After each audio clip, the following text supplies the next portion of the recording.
Good morning from day 2 of Sea Otter. I'm here on the ground. I've been sleeping in this rooftop tent in order to make sure that I don't miss anything for you all around the show. We're going to head out, see what we can find, and report back. And then I'm going to camp myself back in here and edit some articles for the night.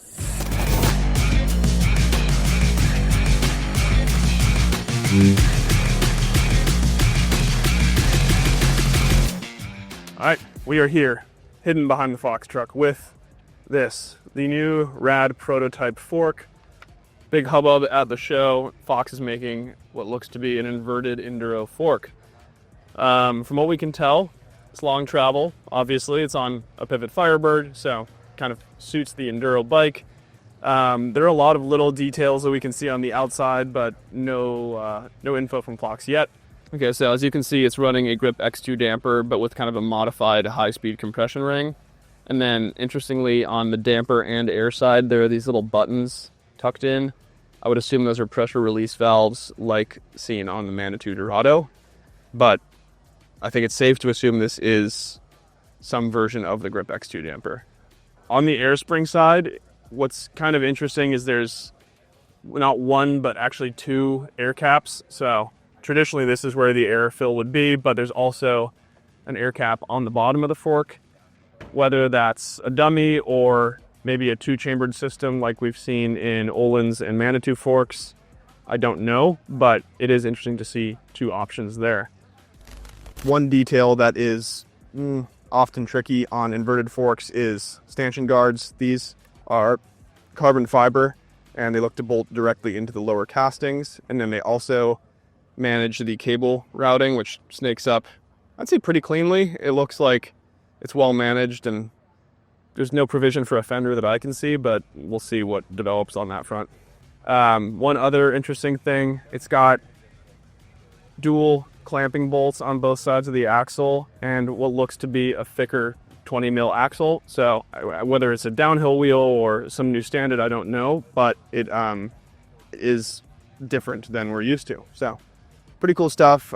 This is already on a bunch of different athletes' bikes around the show, so I'd venture a guess that we're getting close to production on this thing, and it looks solid. I mean, I'm super stoked to give it a try whenever that day comes, but for now, we can just speculate, so I'm going to continue to do so. I've got an article on the website about this already, so head over there for a bit more, I don't know, guesswork, but, check it out. All right, I'm here with Jack of the Vessa Bike Project, and he has this absolute hog of an e-bike here. We're going to run through it just because it's definitely one of the more unique builds I have seen in Sea Otter so far. You said this thing has a 950 watt-hour battery? 960, yeah. 960. Giant battery. Easy swap. The motor is what now? A Bafang M560, 140 newton meters of torque. Oh yeah. I mean, considering like all the news recently on big fast e-bikes, this is like well in excess of any of those. So kind of cool to see. I mean, clearly a handmade frame. You said it got a little rusty overnight because of the fog. Nice and foggy and wet overnight. Jack did the fabrication on this thing.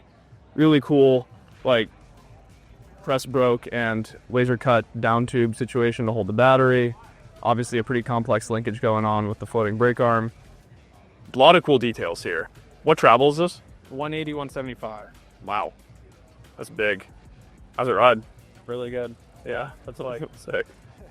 pretty. Hey. And at this point, are you selling bikes, or is it still just kind of like building them for friends? And Yeah, you kind of selling bikes, just like a little low key. Cool. I'm here at Praxis, where they have unveiled a new prototype for the time being gearbox. They're calling it the Hit, and functionally what it is a set of clusters tucked inside this module that fits into a frame. You can change the number of clusters and the orientation of them to get different gearing. The one they're showcasing here is essentially a 4-speed with about a 200% gear range, so like a downhill drivetrain. And the way it works is quite novel. Functionally, each cluster has 2 gears kind of tucked into each other because each segment can flip up in sequence. So the chain is always flat and plain, so you don't get cross-chaining or any weird drag because of that.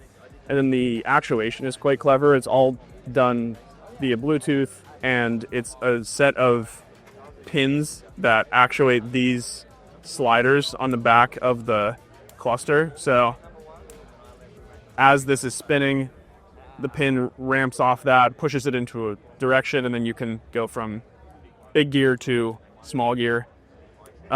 Essentially, the number of clusters could be built up to a 16-speed gearbox. It's 4, 8, 12, or 16. And the form factor is surprisingly small, and this is using an industrial chain, so not by any means the most efficient method, but the most durable currently. So I'm curious to see how this develops. I think probably going to turn into something pretty cool. This is a really exciting one, so stay tuned. I am here to show you something from a company called Morelle. So Morelle is a new venture into the battery space. In fact, Gary Fisher of the origins of mountain biking is part of the company. And essentially what Morelle is introducing is an ultra-fast charge e-bike battery. So this demo that they have here is a 350 watt-hour battery. So typical of like a light e-bike, light EMTB, or a commuter bike. And this battery can charge in 15 minutes, which is remarkably fast. So the charging time depends slightly on which charger of theirs you use, but regardless, the slowest charger is about 20 minutes, fastest is about 15. This is a lithium-ion cell like we're used to, but the configuration and chemistry behind it is novel to the bike industry. The guy behind this company previously worked in battery-powered aviation, and so he found that this was a better way to scale the concept that he was working on. It's pretty cool to see someone move from a massive industry to a little rink-a-dink one, but in a way it does make sense to try to like penetrate the market with something a little more accessible, like a bicycle, as opposed to an airplane. So pretty cool. We are here in the Forbidden booth. So earlier this week they released a brand new long travel e-bike, but what they're teasing at Sea Otter is this, a titanium hardtail. It's called the Heathen. We don't know too much about it yet, but it runs a 120 or 130 note fork and has the same proportional geometry that their trail bikes do. That means the front center and rear center both grow pretty dramatically as you go up in the size range. Again, we don't have too many details yet, but it's cool to see kind of a novel offering in the hardtail wars. Usually they're all kind of like birds of a feather, but in theory this is a little different geometrically. I'm here with Bronson of Be More Bikes, and he has the full frame that he has developed, the Mule TR. So this is kind of a geometry concept built around your race or her step, right? It's designed specifically around the Gen 2 90mm raised reverse mountain bike stem, where it's raised up 90 millimeters with a minus 15 millimeter reversed offset.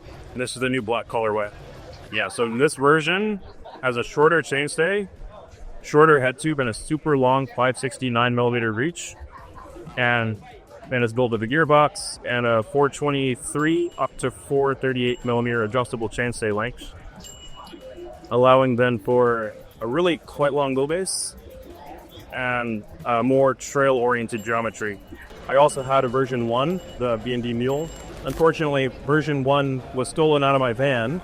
Oh yeah, and so it's a big time for us to get this one built up to the show. Built this up last night. Oh, and drove all night to get here this morning. Oh, if anyone sees version 1 with a 1-inch head tube and a 522 chainstay and a gearbox frame looks just like this Somewhere in LA. Probably you're still in it downtown LA.